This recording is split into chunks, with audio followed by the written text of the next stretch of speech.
Okay, episode 83. So today on the Saudi Fitness Talk Show, we're joined by Ayaz Rehman, founder of Shams Within Wellbeing. Ayaz is a coach, psychotherapist, clinical hypnotherapist. I was going to say hypnotherapist. Hype man. Sometimes. Yeah, hype man. CBT and couples therapist with over 20 years of corporate and community experience. Through Shams Within, he leads workshops, coaching, and retreats that focus on mental well-being, intimacy, and authentic self-connection. He's also a poet, and he's brought his upcoming book, which we're excited to we'll talk more about that. And a part of the core team in the Riyadh writers community, using creativity and storytelling as tools for healing and growth. Ayaz, welcome to the show. Thank you. Lovely to be here. Yeah, thanks for coming on, and really appreciate you. Share some interesting stories and hear about your book and everything you're doing. So maybe we start with Shams Within. The name, where did it all come from, everything else. Well, it's been quite a journey. Yep. And so from my cultural background and upbringing, therapy, especially people my age, was something you don't do. Right. Mental health didn't exist, or if it did, you were weak, or it's for the other. It's not for us. It's not for people of our culture. It's not people of our religion or skin color or ethnicity. Yeah. And then life happens, and just similar to, I'm sure, stories you get when you're coaching and PTing, you get something happen in someone's life that becomes a point where they need to reach out of themselves, and they need help, and they need support, and they know it's not going to be from anything I know. And I was born before Google, so you can just Google or ChatGPT that stuff, which maybe we can come to later. But I remember being at work. There were redundancies happening. It was a very stressful time, and I remember they brought in this. I think he was a psychologist or a psychotherapist, and he was speaking about stress. And funnily enough, around that time, I remember, and I'm sure you've seen this, I was under a lot of stress. There was a lot going on, lots of stuff in my life, and my neck basically just, the muscles contracted, my trapezius, which I know very well now. Just well like acquainted that. With your traps. Oh, very much. And I went to the doctor and occupational health, and they went, you got to get referred. And I remember the poor nurse, bless her, going, that's stress. It's psychosomatic. I went, listen. This isn't something in my head. This is real. I can't move my neck up. I'm stuck. I'm waking up like this. And she was like, it's psychosomatic. It's stress. And I went, no. This isn't mental. This is physical. Look, I can't physically move my neck. And I think I ended up shouting at the poor nurse. And then I had to go on this journey to begin to learn about what is stress. And again, it's things we know, but we don't know. We've heard of it. Until things happen to us, it's not real. So I remember then learning about stress and needing to relax, and you were put on painkillers and whatever, and needing to get massages and whatnot. But that was one of my introductions to the whole body-mind connection. And they just focus on the symptoms, just treating symptoms, or just the physical. As I was, I was someone very much about the physical, very much about outward stuff. Whether even it was religiously, it was about laws rather than the spirit of things. And so that was one of the things. And the other thing was when that psychotherapist came to work, he was dispelling a lot of myths I had about therapy. He goes, look, we're not here to instruct you in a particular ideology or a certain way of life, which as a Muslim, you always think this is outside influence and we don't need this, and we've got prayers and, we've got God. And as long as you're a good person, everything's fine. Because again, very often in our religious communities, there's this formula of if you're a good person, and even outside, I've done everything right, why are problems happening? And he dispelled a lot of myths that, look, we're not here to push an ideology. It's whatever your moral, ethical compass is, ideological framework. We're here to uncover what's causing it and why is it happening and what's your coping mechanisms and why does it work. So he actually then became my first therapist, and we started discussing, and that was the beginning of a very long journey of undergoing therapy as well as learning, as well as dispelling myths, until eventually it became a lot more than an interest. And I'd done a lot of community work, especially with young people. And that was something and am still very passionate about. And that was in the UK, That was in the UK, So I'm British born, British raised, educated, sort of third generation. And my whole upbringing was kind of in between two cultures. So you're British, but then I was also Pakistani, and you're Eastern, but you're also Western, and you're not first or second generation. You're like basically the third. So your cultural understanding and nuances are very British based, but then are you conservative, or are you liberal? Are you here or there? Are you religious, or are you secular? And having to navigate all of this makes quite a fertile ground for a lot of identity issues and confusion. I can imagine, yeah. And throwing in something like therapy, which, you know, if you take the average white male in the UK at that time, it was just all rubbish and you don't need that. And, and now it's really nice to see that just, I think globally, the awareness of mental health, mental well-being, the body-mind connection, working on yourself, not just physically, but mentally, emotionally, and even spiritually is something much more that I see in it's got a lot more attention, hasn't it? The last, I don't know, 20 years or so? I mean, I'll tell you what did it for me. Years maybe? Have you seen, The Thunderbolts? The Marvel film. Yeah, the dog. Is it the dog? No, that's Bolt. I'm thinking of Bolt the dog. No. That's Bolt the dog. Sorry, I was watching so it was the new Marvel film, and it's essentially, it's a brilliant portrayal of a guy who's got deep trauma. Okay. And, you know, probably severe PTSD and depression. Yeah.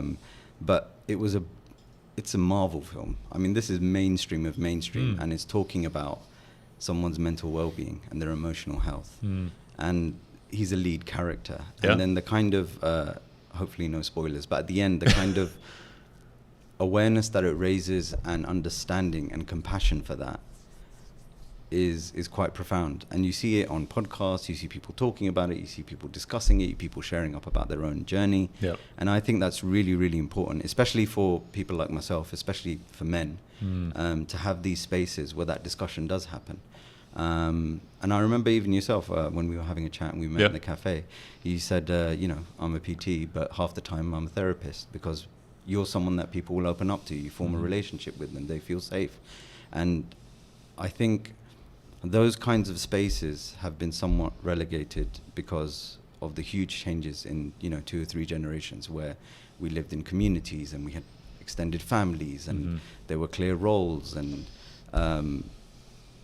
a lot has changed. So for young men, for guys, for people generally, but especially, you know, talking to us now, it's a very confusing space. And because things change so quick now, so it's going to just change even faster with AI coming in more and more. It's just, you know, we thought the last 15 years was fast, or whatever's been going on with it, you know, since the internet and everything else coming through, and then social media back in 2008, whatever it was, 2008, 2009, and that affected Gen Z a lot.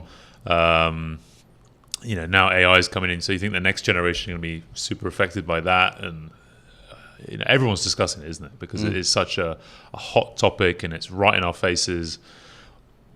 And no one can really predict what's going to happen. Everyone's coming up with different ideas. We're still trying to catch up with where we are now, I think. Because it's hugely confusing. I mean, our genetics don't change that fast. Nothing changes that quickly. But the world has very much changed. Yeah. And again, we're here in Saudi. But, you know, when I go back to the UK, or you keep abreast of what's happening, there's so many worlds and pockets, and yet there's this kind of globalized culture and access to everything where, you know, you didn't have that a few generations ago. Well, when you were saying, I think, you know, about identity, I think that, and I was hearing something the other day on a podcast, or I can't remember where it was now, but how, you know, because of now travel and everyone's moving, especially since COVID, and a lot of people now can work online. They don't have to work in an office in a physical location. They're living abroad, and so everyone, the migration, everyone's just moving around so much, and so people just, you know, and then the kids of some of these people won't know. It's not for my daughter, my son. You know, we're white British, but actually my father's Polish, and then, you know, he was born in Saudi, so he was. But he's not Saudi. You know, it's going to be so confusing for so many people, identity-wise. Like, who am I? 100%. Like, where am I from? 100%. You know? I think the linchpins that we used to have, and you know, I think it's Richard Reeve talks about it in his book of Boys and Men, where he actually focuses on this crisis of male mental health. And again, similarly, I am also a couples therapist, so. Or coach, shall we say? Esther Perel's done some great work, and if you know, and I always say, you can, the stuff we're going to talk about, you can find it on Google and YouTube. But as a PT, you'll be like, internet versus someone who's done it and lived it and got the experience and, dare I say, the wisdom of how it works. You know, you're better off, and you can find the information. The information's there. Yeah. But finding it embodied in a person who, you know, how many people go to the gym and the first thing they'll be like, all right, so what you got to do, Ayaz, is you got to get BCAAs and then the amino acids and then you need some caffeine in the morning. Best time to train is on an empty stomach in the morning and whatever. Yeah. And then someone like you would come along and say, all right, what do you enjoy doing? Yeah. You know, what do you like? All right. Yeah. What do you find enjoyable? Have you ever enjoyed? What works for you? And you tailor it and you model it to that individual. Yeah. And that kind of wisdom, even if you have the worst PT, is better than just the no man's land. It's not that the information isn't out there. No, it's not necessarily but wrong we're information. human beings. Yeah. And there's this, and again, this would happen in communities where there were elders and there was respect and people, you know, would go to them and hear them. And the generational gaps has resulted in that being very difficult. But that kind of wisdom and passing down and the value of experience that, you know, someone trains and then they go off and, I don't know, it's Eid or Christmas and they put on everything that they lost. And you're like, yeah, that's part of it. And you're like, because I've been through it. And I think what the internet does is create this, or social media, this kind of mask, which is very problematic because on one hand, you've got everyone trying to get a six-pack and live a certain life and making claims and my system and the 10X, whatever. And then later on, you get the expose of actually I was taking this or that or whatever. I was very depressed. And it's like, oh, how can that exist? Because we've got these kind of, it's almost like idolatry of these perfect caricatures of what success is, or a business person, or a family man, or what a man, health looks like, everything all else, of that. And then on the other hand, you've got the lack of this human connection that you're talking about. So as we know, we're all from the big cities. It's a very lonely place. And when you start traveling, trying to find like-minded people and trying to find communities and find connection where you can be yourself is an even more difficult task. That's interesting. I never really thought about it, but you said like in urban areas you're more disconnected, and probably actually in rural areas you're more connected. Yeah, definitely. Smaller people, which is smaller people, even though proximity. You know, and that's a common complaint in our era that, you know, you got all these people in Why in is cities. that? What, like from your perspective, like it doesn't, you know, rationally it doesn't make sense because you're physically, there's so many people in apartment blocks or whatever, like you're close and it should be easy to have a conversation with someone, do things, organize a little get together, which you technically can. Right? Yeah, you can. And what you just said reminded me of. I remember once I loved going to the cinema, so I used to have this unlimited cinema card, and you know, you pay a monthly installment and you can go as many times as you like. Was it Odeon or something like that? Yeah, it was Cineworld actually. Cineworld, yeah, okay. Cineworld. There was an Odeon down the road, but so I thought it's a great offer. It's about 10 quid or something like that, and you could go as many times as you want. And I remember getting it and cancelling it twice because I realised I just hadn't gone in 6 months. And it's a bit like in the UK, you can go to the cinema, you can ski, you can learn a language, you can go to the theatre, you can go to these parks. What do most people end up doing? You go to work, you come home, you pay your bills, you're stressed, you barely do anything, hardly see your mates, hardly see your family.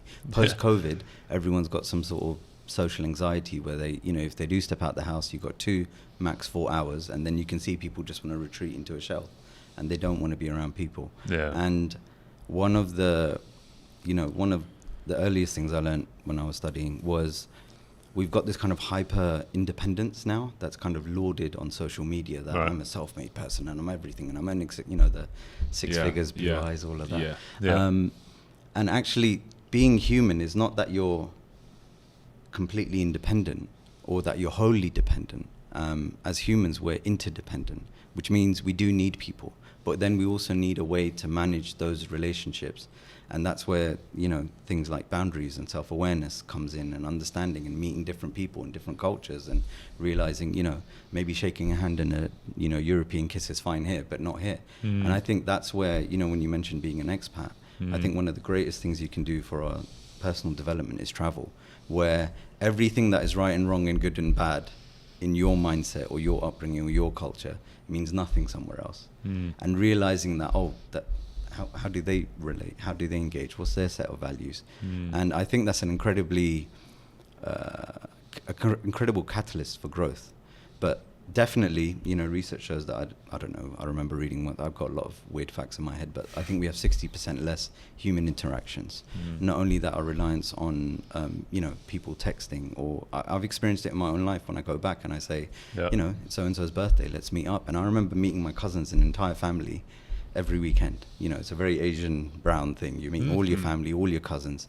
And the UK I see now, people who don't know who their dad is. We used to like Sunday roast, Sunday lunch. Roast, the family gets together, cousins. Yeah, but it was very normal. You see it, here it's Saudi. Friday's a big day. It's family day. That's nice. And even this point about traveling. So growing up in the UK, it's very interesting because you're not white, so you just carte blanche. It's one thing. People aren't family orientated, but if you travel to Spain, Portugal, Italy, Europe, you find. And again, I was in Salvador the other month. El Salvador. Salvador, beautiful. Great. Love me a bit of travel. But again, there was these, very different cultures, right? But again, these kind of core things that I could relate to. They were very family-centric. We'd go to visit someone, his mum's there or her mum's there, and she's like saying, have you had breakfast? No, right, sit down, you're going to have breakfast. And then you're invited to dinner, and then you pretty much got to go around every day and make sure you have a meal and say a prayer before your meal. So they were very food-centric, family-centric, and there were these cultural... Connected was a connection, wasn't it? And these cultural values, say a prayer before we eat, and this kind of bond that, again, I had an affinity to and I could relate to, which I don't necessarily find in the UK now. And everyone's very busy and everyone's very hectic. And this, like you mentioned, AI, there's this reliance on social media and reliance on ChatGPT to be your friend, lover, therapist, and we're a couple of clicks away from.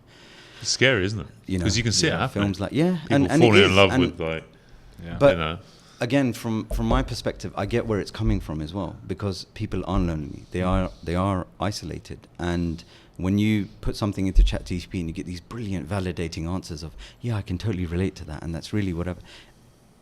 If you think probably back to our mates and our friend circle, probably very different, probably don't agree on everything.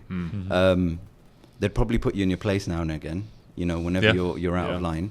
And that's a very human thing. ChatGPT won't do that. It's all about validating you, and giving you that. Never.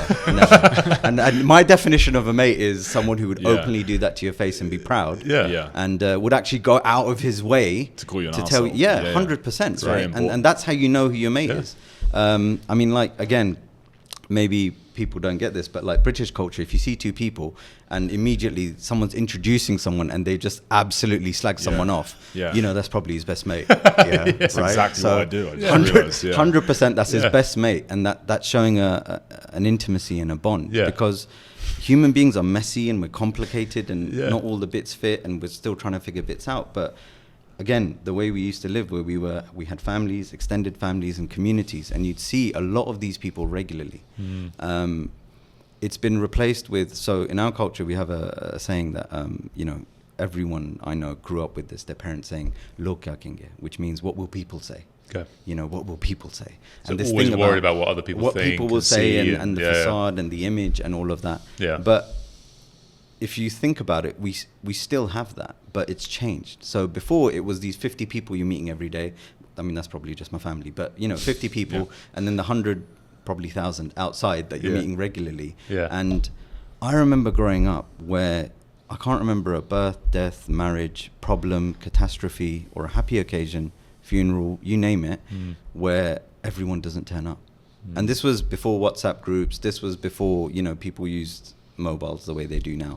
If someone was sick, everyone was there every single day until you got home. Someone was bringing some food, and you didn't have that sense of isolation, where now you go to the hospital ward, and my dad's got people in his ward, and he's got people in the waiting room, and people in the hospital, and someone parked up outside, and we're taking shifts, and people are just looking like, who is this guy? Like, is he a celebrity? And it's like, no, that's just someone with a community and family and extended friendship circles. And a lot of the people on the ward were shocked. If he's been in the hospital a few times for months at a time, and you get someone visiting and you realize, oh wow, that guy's got a son. Like, I thought he was completely alone. And that kind of isolation, you know, when people are feeling alone, when people can't be themselves, when they've got to take the pictures and everything, and hey, living my best life, whatever, they don't realize that you're going on a holiday with someone that you're completely detached from and you have nothing in common with, and it's all for looks and shows and all of that. Yeah. And so it does make sense that you've got this virtual person being your friend or your companion or your therapist, or you're able to build some sort of virtual life where, again, it's what will people say, but now the people are likes, and it's that dopamine hit, which nowadays so short, isn't it? Yeah, nowadays you had to earn it, right? Yeah. Like you had to earn it. You had to, I don't know, I mean, I don't play football, but you had to play football or do something or be funny or whatever. Yeah, it took time. Earn your place in your friendship group. Yeah. And it was earned, and exactly what you said, it took time because it was a very human process. Whereas now, you know, people just delete, block people, redo their Instagram, and bam, they're reinvented. And you can reinvent yourself as many times as you want. Again, I don't want to throw the baby out with the bathwater. Yeah. And it's great that people do that, and they are reinventing themselves and learning and growing and stretching what they thought were. But it's how real is that? Yeah. And I think that's the thing, that when we connect with people, and we don't have to wear masks, and it isn't about what you do and how many likes and what I've done, but they just like you because you're Adam. He's a cool guy. And I like Adam, and we probably won't agree on everything, and we probably will disagree, and we can violently disagree sometimes without violence, but you know, and that doesn't destroy the friendship. Yeah, there's level of respect, isn't it? Yeah, and it's like, and you genuinely, you respect someone for that. You think, yeah, he stood his ground, he wasn't going to take that. Like, I respect that, he really believes X, Y, Z, or he was really concerned about me.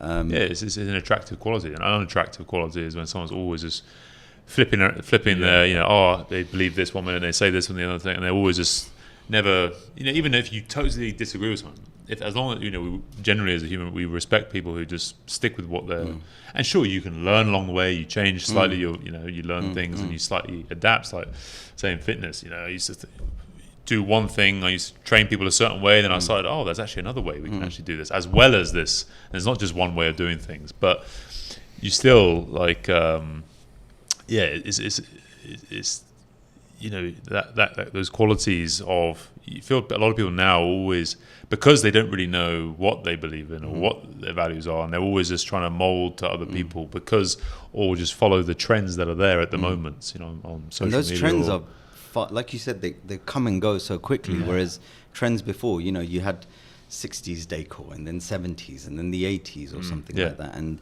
you didn't have such a fast trend changing so quickly, made up almost out of nothing, because you've got to be relevant and get the likes. That's what I say, like, in the 2010s, I don't know, it's just madness, like, you know, every year just you know, as the technology, you just who knows, like, now it's not even in years or decades, it's like months. It changes so quick every quarter. Even that in a couple of days, like, you know, something's trending, everyone does a little dance, and then it's the next one, and you can't remember the last one. Whereas, you know, whether it was the Pachanga Tango or whatever, the Running Man or whatever, those have like iconic little spaces in time and history, and it took time to build up and time to go, and people make reference to it. And is it because we're chasing the dopamine? Is that the thing? We're just addicted to that now, you know, or because everything's changing so quickly, and we're obviously encouraging that because we want that as a human race. Like, we want the new thing, the new flashy thing, shiny thing. And so we're causing a lot of what's happening ourselves by checking into these. You know, I find myself, I'm just, you know, you just scrolling, you're like, what have I been doing for the last 10 minutes? It's like... And that's a whole new set of skills we need to learn. Like, you know, phone our social spaces and our virtual spaces and making sure they're clean. And all of that is part of mental well-being as well, where, you know, how much time am I spending on the phone? Am I addicted or am I using it? And, you know... can I put my phone down, and detoxing, and then everyone wants to do a detox, which they announce on Instagram and do it for about 24 hours and then talk about it for about 6 days. But very cynical old British. I'm going on the social media diet. But like, it is to do with this kind of new age where you get to, and you know, something that I'm sure you relate to is about that people come in, you're sad, you're depressed, or whatever. Okay, you're coming in, you're low, and you want a 6-pack in 6 days, and it's like that's not how it works. Like, what you're seeing there, you know, for lads at the gym, sometimes you stay longer at a bloke than you ever would a girl, because you're like, that took years. That's decades probably to do. And that took determination, motivation, going through probably the 10 highs, years the of lows, work. like serious work, and diet and exercise and discipline and wow, like that's your crowning achievement. And it's great you've got it, but you see you see all the stuff that you won't see in a picture. And you're kind of able to get that dopamine and that hit and that validation and the likes and the people and the followers overnight. And, you know, not to sound too ancient, but Eastern traditions have this idea of apprenticeship, or we, you know, used to, of, you know, if you're a baker's son, you're learning the craft, you're learning how to make a samurai sword, you're learning how to become a farmer and learning about the seasons and all of this stuff. God, I sound really old. But this idea of apprenticeship and learning and experience and wisdom, and that it's a journey. And it's not overnight and you get it all. And now people want to take drugs and do whatever to achieve something. And I think, you know, that internal, without going in and thinking, all right, but why am I doing this? What do I want to get out of it? Is it a lifestyle I want to change, or is it just the looks and the aesthetics, which I was chasing before? So it's now another thing that you need to deal with. And this is why I think when you approach physical and mental health as a journey and something that's part and parcel of your life, and kind of changing the trajectory, rather than this kind of quick, I'm going to get you a six-pack in 3 months and this diet or this thing. And there's always the new whatever. And, you know, for some reason, my Instagram seems to be flooding me with AI images of people doing Tai Chi and they're 50 and I did Tai Chi. Yeah, on my YouTube, it keeps showing up. It's nuts. And it's like the new thing. And there isn't that journey.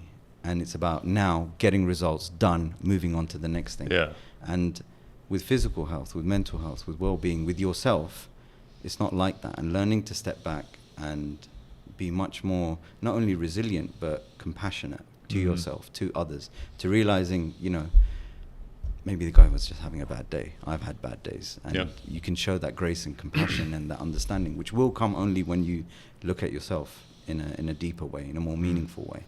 Yeah, cause I think everyone focuses so much on like that instant. It's like, you might have a bad day, but it's like we talk about someone with nutrition. It's like, don't just focus on, you might have a massive binge one day, or we go to a buffet dinner or whatever it is. You might screw it up on a day or whatever, if that's, you know, it's not even screwing up. But it's like, when you look at it over the course of a month or even a year, you know, because that's actually what matters, you know. So if you have 1 or 2 bad days over a year, it's nothing. It's like not even 1%. So not only that, like what you just said, ironically, I've had to do recently, because in 2020 I got into running. Yeah. And it was, you know, I was locked down. I was stuck in the UK. It was a great time for everyone. But one of the benefits of it, and one of the great things I got from it, was, you know, we were allowed out, what was it, an hour a day. So I remember walking around Hyde Park and just seeing people run past me, and I just thought, let me give that a go. Like, it's just out of sheer boredom. And some of the greatest things you'll achieve in life are, you know, definitely from boredom. From boredom, which is a huge topic which loads of people talk about. And they're actively trying to encourage boredom, because you start to do things. Creativity, and you'll be creative, and you'll start to do all those things that you keep putting off, and that list that doesn't happen. But also, you know, writers and so many people talk about boredom being essential and locking in some time to essentially do nothing. But I was like, all right. So I took about, I think I jogged like 5 steps, and then I was out of breath. This is horrible. You know, it was not a fan of jogging. But then I got my breath back, and then I tried again. And so basically in the space of 3.5 months, I went from, and my mates were telling me, Ayaz, you've really got fat. Like, you've gone full comfortable expat Saudi. Like, I've never seen you this big. And I'm holding onto my mate's arm while we're walking. And I'm like, can you just slow down, please? Because I'm walking. You need to do something about this. So you're going out for your hour daily walk, which turned into sort of a jog walk, which turned into more jogging, which then turned into running. And then I think I was proper Forrest Gump style. Didn't know what I was doing. I didn't have the right equipment, shoes. I mean, when I say equipment, I mean I was wearing my dad's train, because I literally went to London thinking I'll be there a couple of weeks. Ended up being stuck there for 11 months. Wearing my dad's trainers. No, I wasn't working at the time. Whatever, blah blah blah. Loads of things were going on, and so I've got trainers that are like, I think 2 sizes too small. Too small. Awful. I was wearing like those thick house trackies and a thick cotton, t-shirt. Rocky Balboa. Very. I love it. I love that film. And I just did the Forrest Gump of, once I could do something, I did a bit more. And in 3.5 months, I lost about 18-20 kg. Nice. Then when I came back here, I was like telling my mates, we got to go running. And so I got my mates into running. And in the last 4 years, I've I've been injured so much. Like, you know, it was my left calf, then it was my right calf, then it was my left again, then it was my right, then it was my lower back. So I wanted to do the Riyadh Marathon, which I only actually did, I think, last year. I'm very bad with time. Yeah. But this last year, and it was because leading up to it, I'd injure myself. Yeah. And I think I'm fine, but I'd end up doing too much too soon. Yeah. And all of this stuff. And then, you know, when I couldn't run, I was like, sod it. And then you're just eating again and whatever. Yeah. And I was having this moment where I was like, you know, all these things come to your mind of, you know, the intrusive thoughts, and you're a failure, and you're fat, or you're this, or you're not whatever, and you're a runner. And I kind of had to take a moment and step back and say, and it was actually my friends, this was what, again, community and people. They're all reminding me that this whole group of, I don't know how many people we've got in that WhatsApp group, maybe 10, 20, something like that. And they've gone on from never running to running regularly. So I think one of my mates does 10K every day. Done marathons, half marathons. We've done some together. Nice. And these guys saying, come on. And that motivation and encouragement, getting me out of my house, getting your kit on, doing something, even if it was a walk, you know, got me back in, and then I'd start training again. Then I'd get injured. Then I'm up and down. But I looked at the last 4 years and I said, that's not the same as the previous decades of your life. Because you've always wanted, and you've had your lows, and then you got back on, and then you fell off the horse. And, you know, as Rocky taught us in that, you know, life hits you. Life hits you, and nothing's going to hit you as, I was watching that clip at the gym the other day. Nothing's going to hit you as hard as life will, and you're going to fall down. But it's not how much you hit, it's how badly you can get hit by life and get back up and keep going forward. And, you know, Sheikh Rocky teaches us many things in his films, but that's a brilliant lesson. And I just realized you're not just a guy getting fat and not training, you're a runner. Like, you're still a runner when you're on your lows, you're still a runner.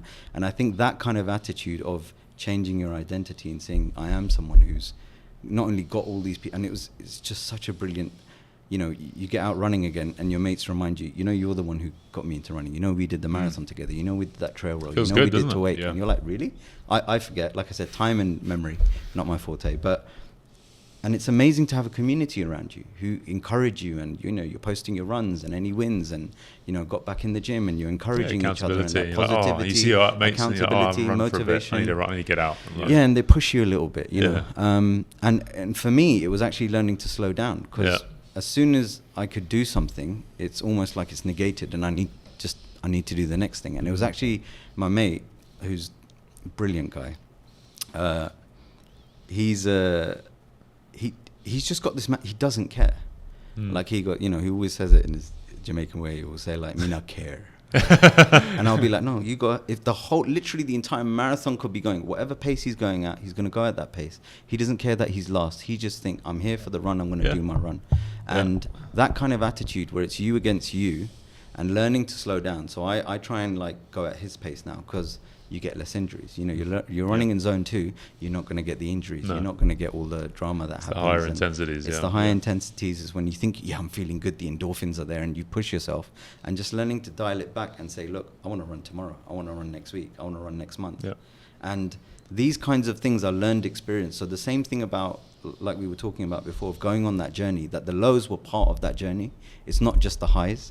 It's not just when you beat your PB, it's when you're at your lowest and you got back up again.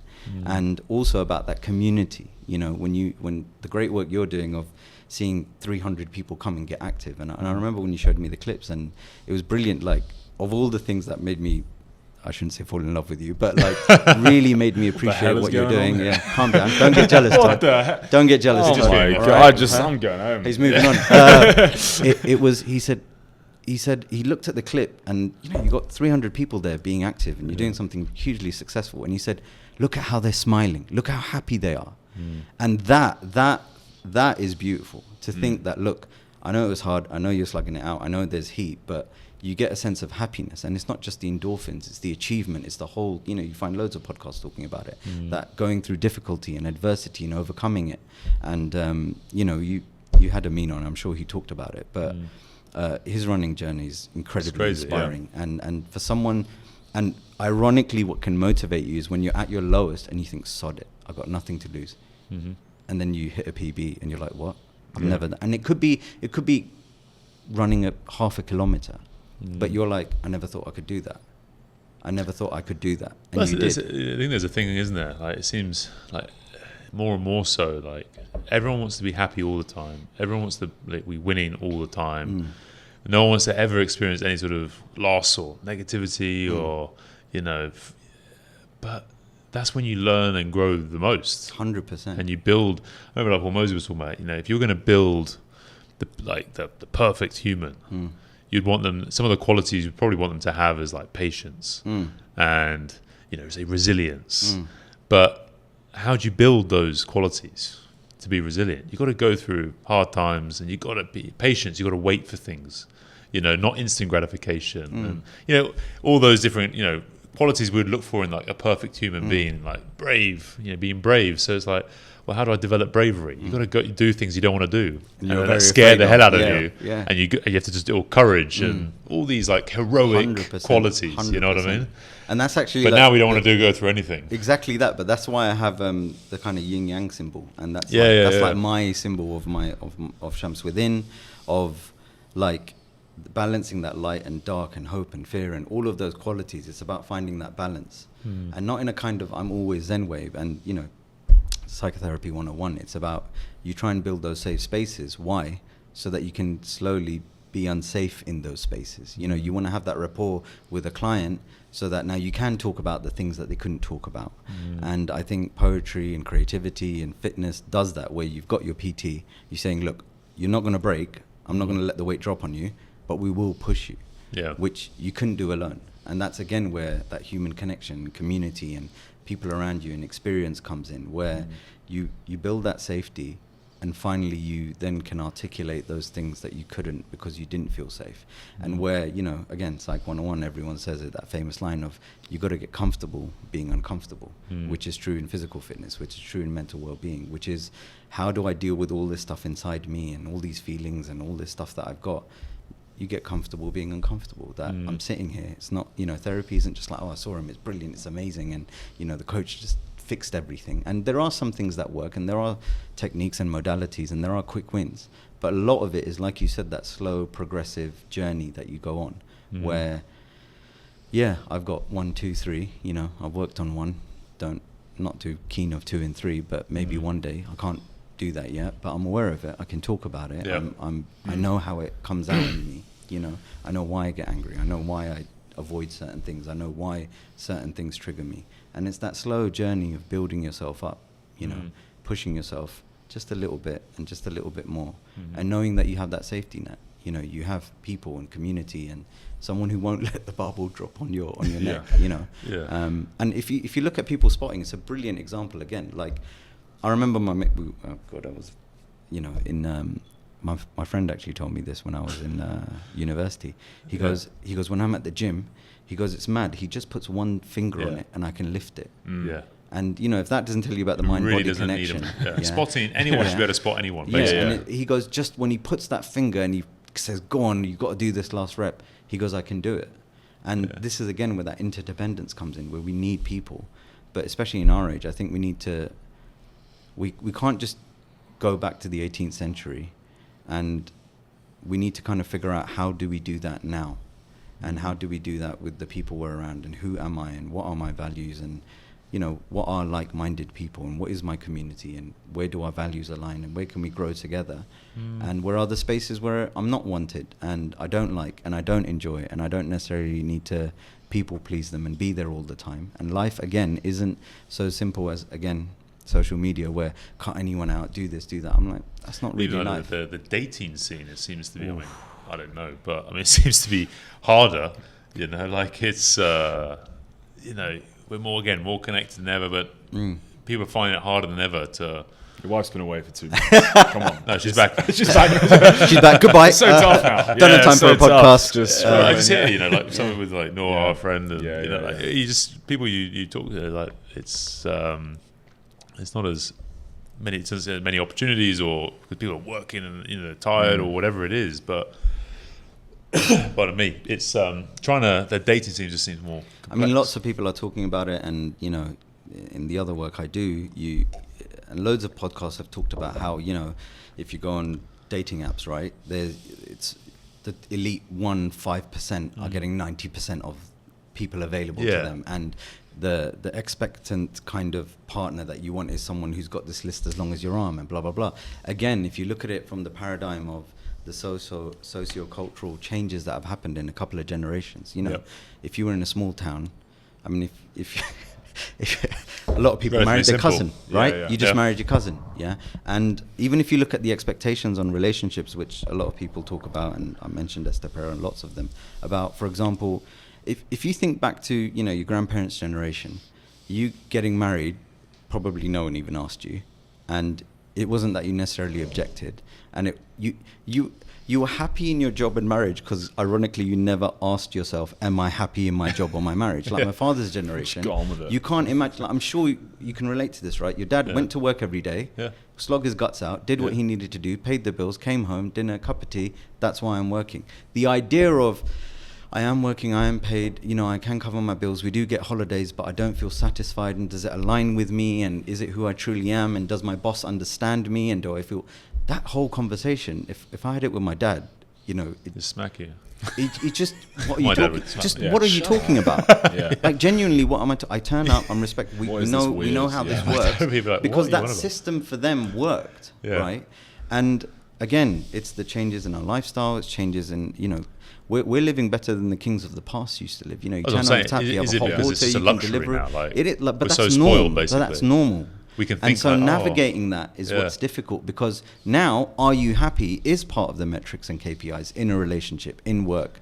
You know, the PT was good, he gave me good stuff, but how much did I bond with him? And then you got people saying, oh, I'll also do this and I'll also do that, and the bolt-ons, and then 10x this. And this is where my stuff is very different, because it's not that I'm not trying to flog you something, it's this kind of incessant, algorithmic, almost inhumanness that I find in it. Right. Whereas relationships, like you're saying, for me, it's, you get people saying, look, this is the way things are at the moment, and I can train you how to get any girl and do this and do that. That's really not me. Yeah, it's not my cup of tea. What was it, red pill? All of that fun stuff. Yeah. My thing is that, who are you? Figuring yourself out. What do you really want? What can you learn about yourself from your lives and relationships? A lot of your relationship work is actually down to your childhood, right? I mean, Psych 101 again, where your understanding of the world and yourself comes from your primary caregivers, right? Your parents, quite often. And if they're absent, or physically absent, or emotionally absent, or absent in other ways, You're probably going to be like that. your whole psyche will be built off that. And that actually develops into, you know, when you said the intimacy coaching, that develops your brain literally takes that as a template, and then as you grow and mature into puberty, that becomes your physical, I mean, that becomes who you're attracted to, that becomes what you find interesting, what you're drawn to, and that becomes the relationship and Foundations, physical sexual model, believe it or not, that was imprinted in your childhood. So if you're raised in it, and this is where things like, for example, if you and we're not attracted to, ironically, what's good, right, proper, or seems to fit or tick the boxes. We're attracted to what's familiar, because that's safe, in the sense of familiar is home. So whatever was going on in the home is what you know how to deal with. Now, if, for example, in the home you had an abusive parent, someone who doesn't lose their rag at you every 20 minutes and you're not on eggshells all the time is actually uncomfortable. That's safety. That's someone who can regulate their emotions and talk to you and have a conversation, say, I'm a bit annoyed right now, I'm going to go for a walk and we'll talk about it. That's an alien language to you. That, I don't know what you, why is he gone, he's always abandoning me. So this is why you get that phenomena where you're drawn to, you won't even see the 10 people who are decent guys or girls and they want to talk to you and they like you, because you're going to be drawn to, crudely put, the bad boy or the bad girl. That's what I was going to ask you. Because it's that familiarity saying, I know how to work this. And it's almost exciting, and it's almost something you're drawn to. So until you resolve that and find where it's going, and you find, look, you had, you know, one bad relationship, 2, 3, 4. I think it's you, love. You know, it's you, mate. That it's what is it that you're drawn to this, and why does this keep happening? And again, it's only when you hit those crisis points that you're like, I need some help. I need to figure this out. Why is this happening? What's actually happening? And when you unpack your childhood, and it's funny they call it unpacking, because there is a lot of stuff in there, and figuring out all this stuff, what bits you want to keep, what you don't, what you maybe can't work on. And this is why I love the way I was trained in terms of the psychotherapy I did, and they were such brilliant teachers, because we got to spend a lot of time with them outside of the classroom and socialize and hang and meet senior therapists and get to know them. And guess what? Everyone was still dealing with something. And this person could sit you down and guide you through some sort of development or a relationship crisis, and they still have that. Because, and they're aware of it enough that I'm still trying to figure this out, because they were human. And it was so empowering to meet senior therapists who were very human, who were very honest, who were open, who were vulnerable, and you could see them for who they were. And they're like, I'm still working on stuff. It wasn't this social media, I've got it all sussed out and I'm the guru and I've got the system, and because I do this I always win, and you're not the lawyer from Devil's Advocate. It's a much more human thing, where you could health, right? We go to doctors, right? Doctors have the highest rate of alcohol abuse, drugs abuse, smoking, overweight. And the worst patients when they are ill. Awful.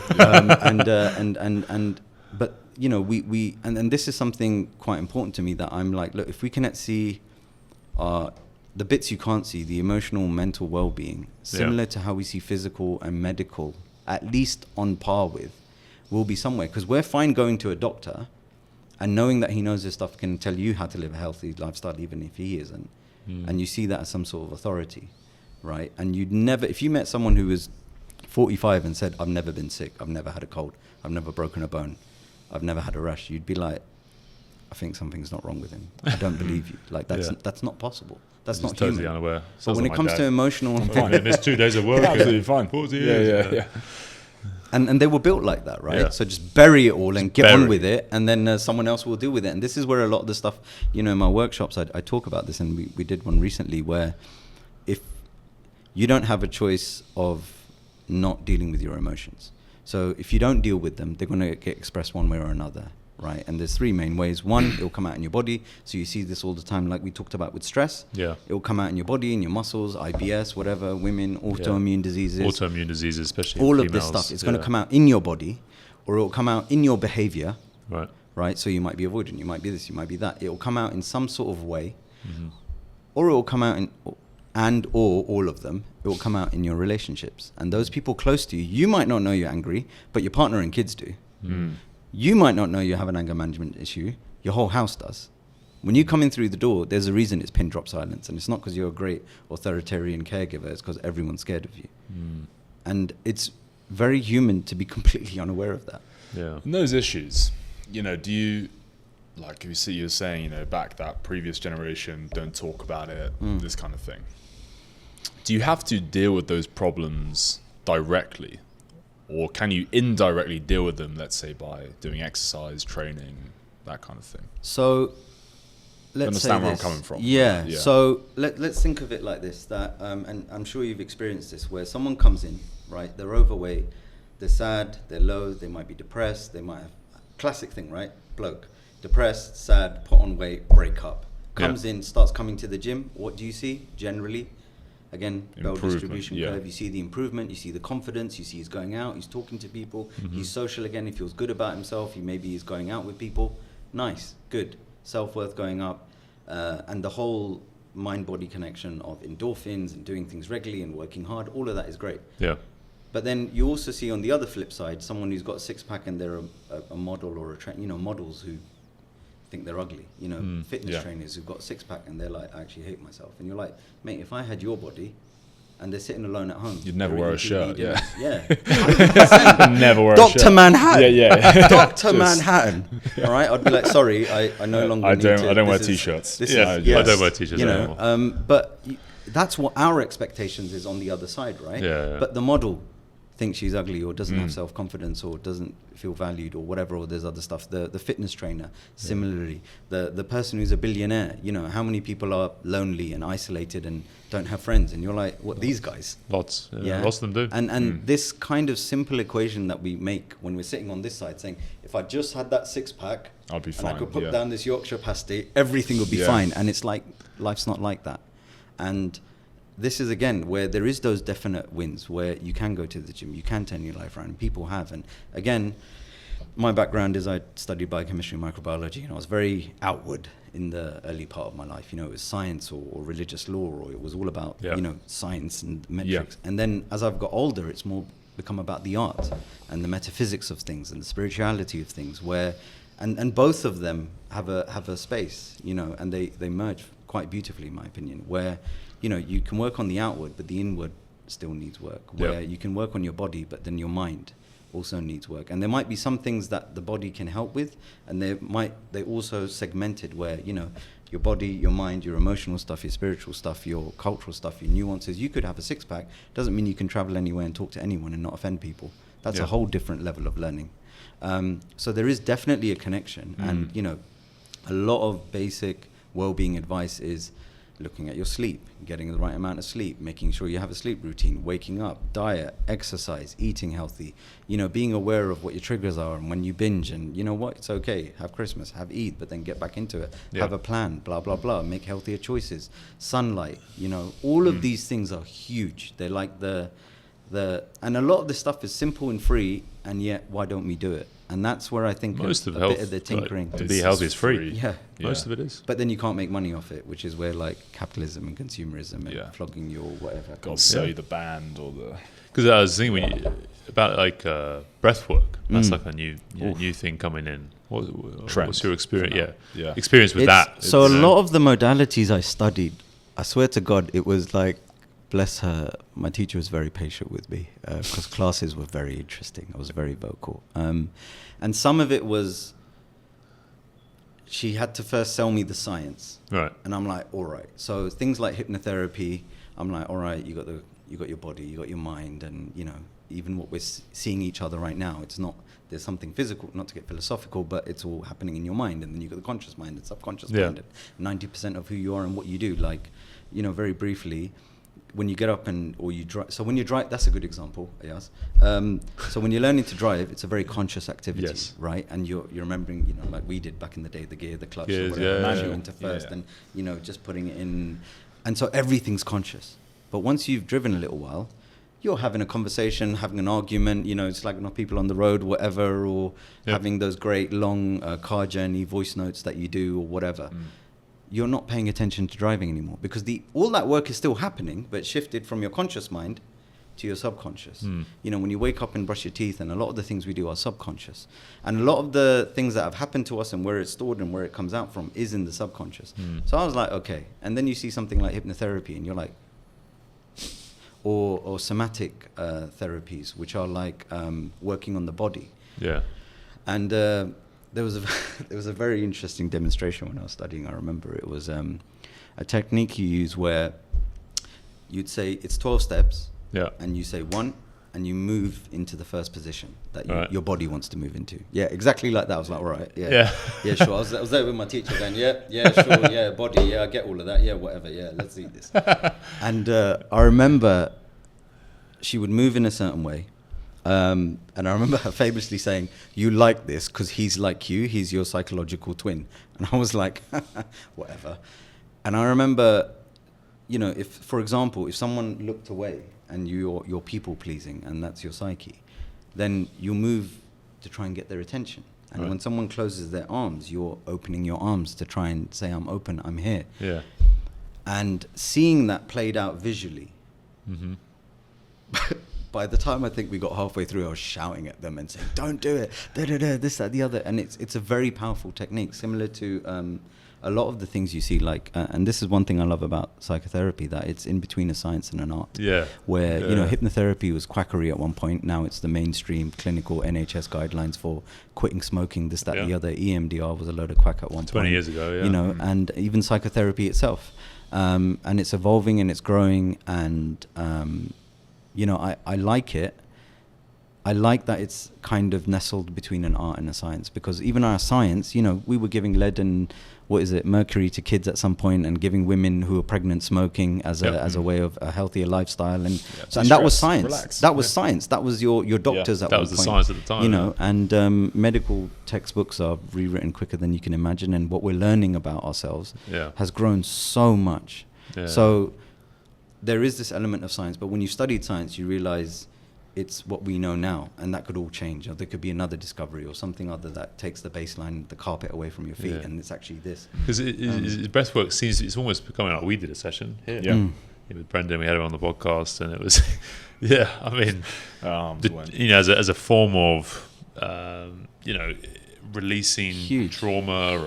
Huge. Not just that, a lot of my time, the amount of times I say breathe, well, that's it's huge. And there isn't a time that I've ever done it. Sorry, that's what you started off with. I went all over the place. Yeah, typical. Right. Brought you back. But like, just we're not used to emotionally regulating ourselves because it's not something we learn and we're taught. So I've never taken a breath, and I've got this thing with friends now where they'll be like, Ayaz, breathe, and I'll be like, and they'll be like, breathe.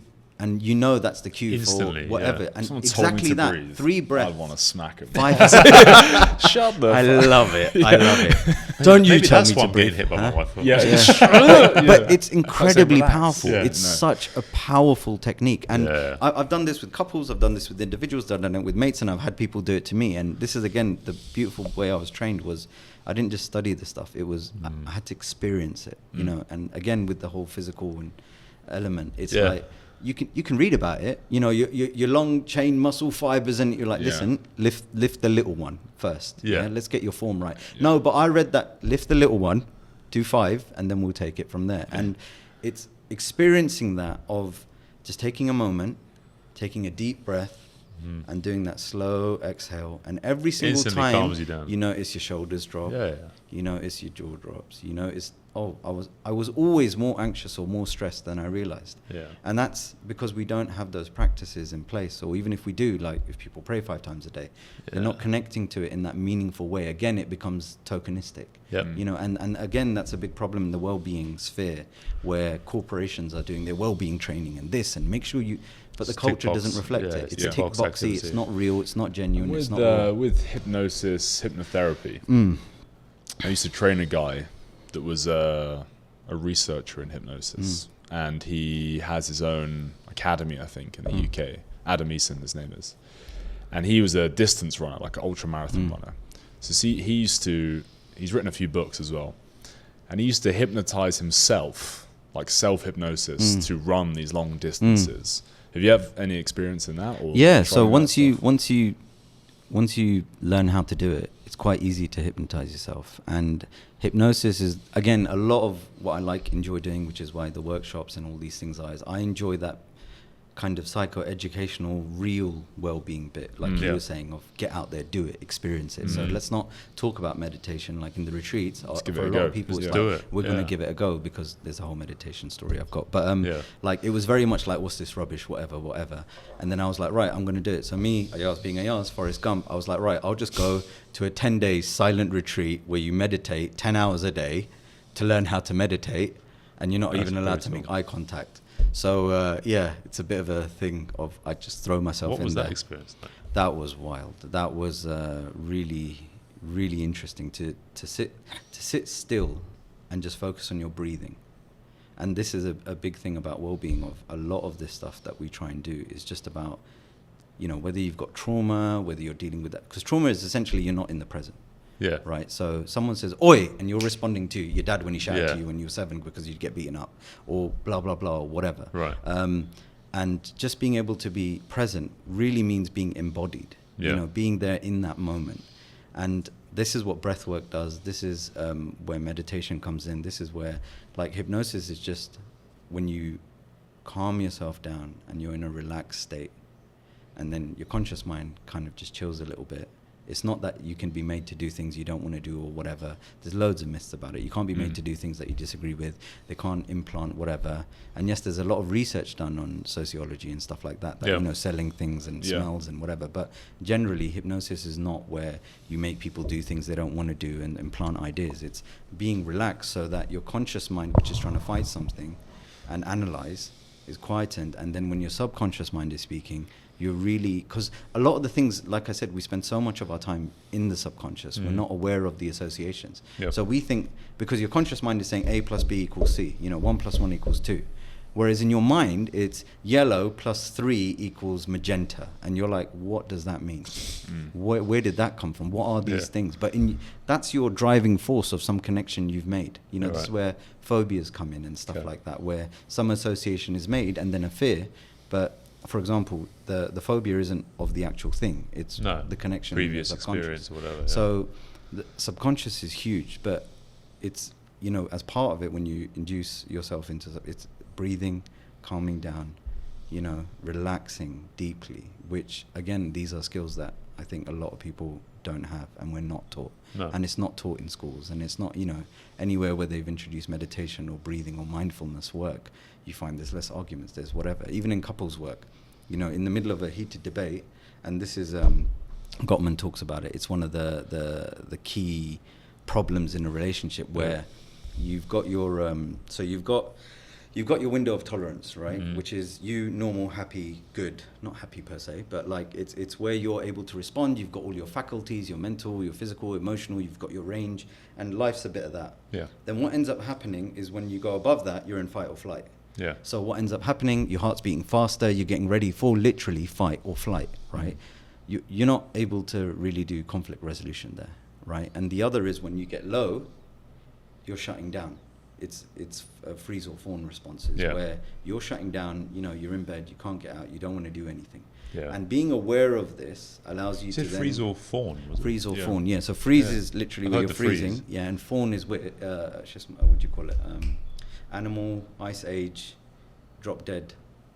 Like, possums, right? Play dead. So they play dead. Yeah. So you're playing dead. Yeah. And again, it could be an adaptive response, but from our perspective, it's another response to get out of a crisis or situation. Yeah. But then that becomes a problem in itself. State. Yeah. And your wife's shouting at you, I'm dead. I'm just dead. I'm dead. She's gone, all right, how you doing, lad? I'll be there in 10. So these, being aware of yourself, and again, it's all about self-awareness, where we don't realize we're in the fight or flight. We don't realize we're freezing until you start doing the work and unpacking, and then that introspection where you look at yourself, and in therapy you're talking about, oh, this happened. Well, what do you think was happening? And it's like those eureka moments. And it's crazy because you're talking about you. You're like, oh, I didn't realize this happened, that happened, and I was shouting. Like, how many times do people go, you're shouting? You're like, I'm not shouting, I'm trying to get the... You're not aware. And awareness is the key of all of this. So that kind of awareness where you can then be like, all right, I'm going up now. I need to calm down. Breath work can help. Yeah, taking a break, moving yourself from the situation, realizing you're getting triggered. The opposite is true as well when you're in your lows. Realizing that, look, I want that exact thing that happens at the top, I need to start raising my heart rate. So what happened in COVID, they said, walk around your house. Yeah. Right? People were just getting lethargic, sitting there, getting low. Start moving. Do some push-ups, walk around your house, go for a walk. And again, you see it so powerfully when Gottman talk about this, where once your heart rate goes above a certain level, you're just having an argument. There's no resolution. But you think, I need to do this, and then it becomes... You can't hear someone. You're not in the space to psychologically do that.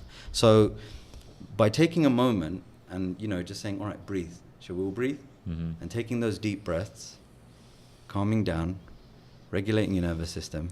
The red mist starts to come down. All of that goes down. And those same two people are then able to have a conversation. Yeah. They're able to listen to one another, which they couldn't do before, because you're not doing that when you're fight or flight.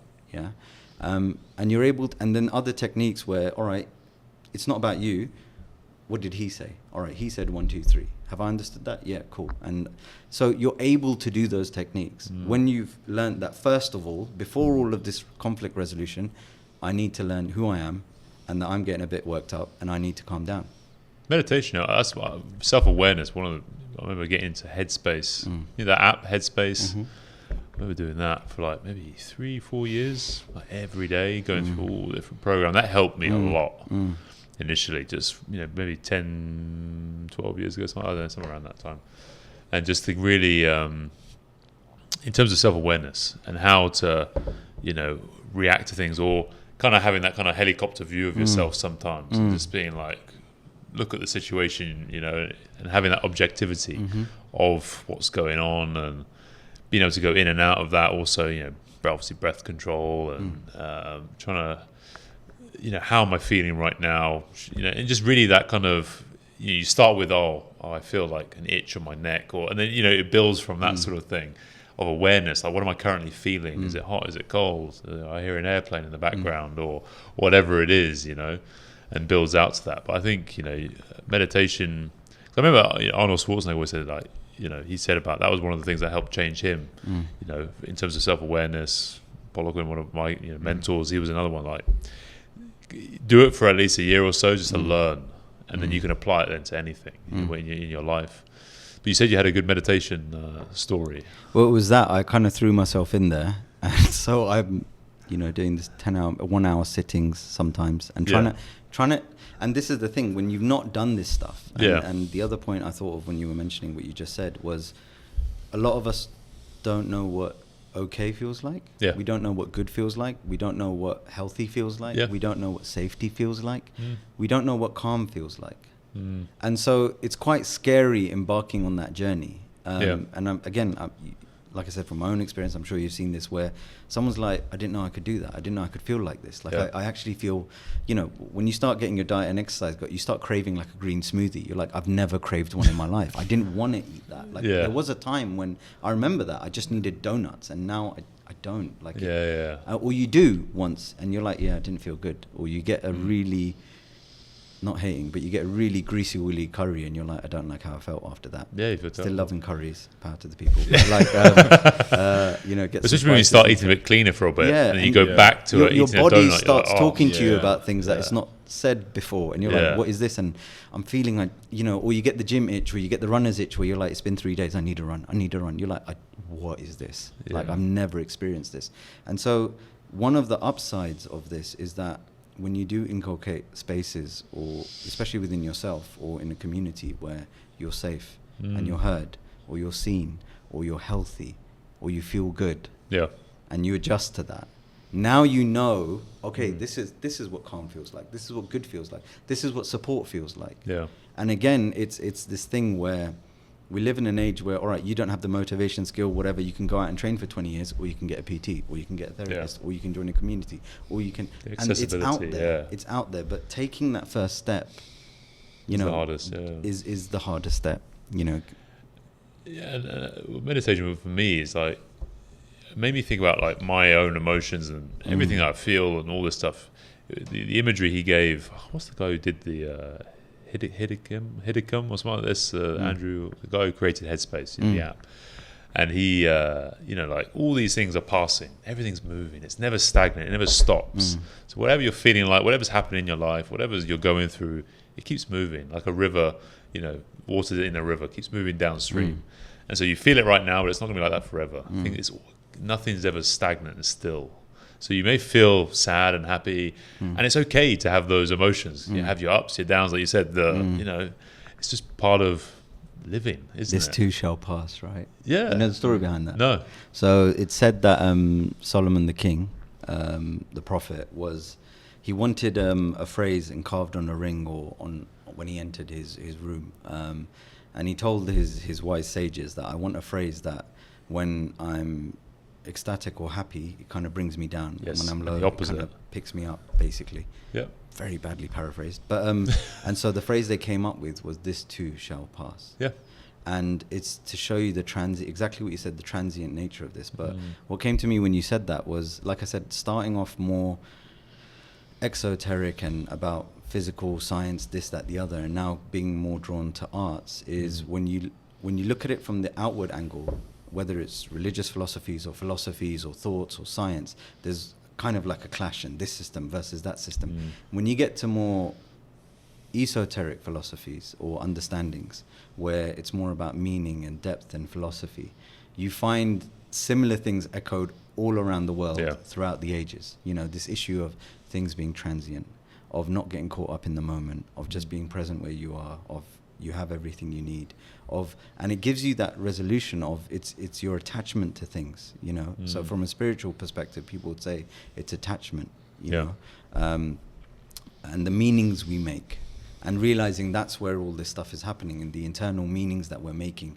So someone doesn't look at you, it becomes, oh, they hate me or whatever, or I'm going to get fired. And when you develop yourself a bit, you realize, wait, I'm feeling triggered, and I feel they're ignoring me. That's my thing because of my triggers and whatever's happened to me in my past. Yeah. And that's a different person with their own world. And maybe they got some bad news or whatever, or they're really busy and stressed, so they just passed me and didn't see me. And it's only, like you said, when you develop that ability to have introspection, but also a bird's eye view, but look at yourself from different angles, that you start looking at the world in different angles and people from different angles. And, you know, Rumi is one of my favorite poets. He said, you know, when I was young, I tried to change the world. And as I grew older, I just changed myself, because you are an entire world. Like, everyone that you meet is a whole world of stories and perceptions and views. And when you change yourself, and there's a very powerful technique where you would, you know, make someone reflect about a certain point in their life or certain feelings they had. And I love it. I've done it in the workshops. It's just amazing to see. And you say, all right, from that vantage point, when you take someone to that place, how do you see yourself? How do you see the world? And I like to ask, how do you see God? And then let's say from a place of fear or anxiety or low mood, or when you thought you were at your lowest, versus when you were happy or things were going well or you felt safe. And the answers are completely different. And you're like, well, did you, the world, and God change? And you're like, well, no. What changed? It's your perception. It's how you saw and related to things.